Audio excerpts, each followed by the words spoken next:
Pang mga balita, dalawang aktibong miyembro ng NPA Sorsogon isinuko ang kanilang armas sa pamahalaan. Nasa linya sa Megawa Patrol No. 36, RG D. Chavez.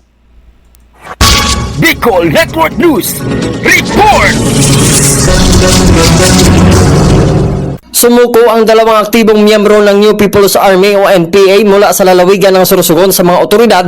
Batay sa ulat ng Police Regional Office 5, ang mga sumukong rebelde ay kinilalang sina alias Nico, 42 anyos at alias Ali, parihong miyembro ng Barrios Kilosang Larangan Guerrilla 1 Sub-Regional Committee 3 ng Bicol Regional Party Committee. Ayon kay Police Brigadier General Andre Dizon, Regional Director ng Police Regional Office 5, si alias Nico ay na-recruit ng NPA sa pamamagitan ni alias Miroy sa Barangay Payawin, Gubat, Sorsogon.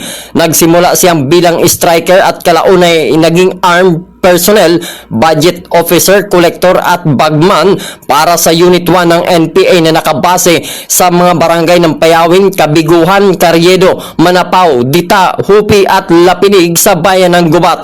Samantala, si alias Ali ay sumuko rin at nakatakdang mag-avail ng mga benepisyo mula sa Enhanced Comprehensive Local Integration Program o ICLIP, isang programa ng gobyerno na naglalayong magbigay ng financial at livelihood assistance sa mga sumukong rebelde upang matulungan silang makapagbagong buhay at muling makapag-ambag sa lipunan. Sa kasalukuyan, hawak na ng mga otoridad ang dalawang sumukong rebelde para sa kanilang seguridad upang maiproseso na rin ang kanilang aplikasyon para sa ICLIP. Kasama mo sa pagbabalita sa Bicol Network News. Ito si Megawa Patrol No. 36, RG D. Chavez sa taktunay na serbisyo.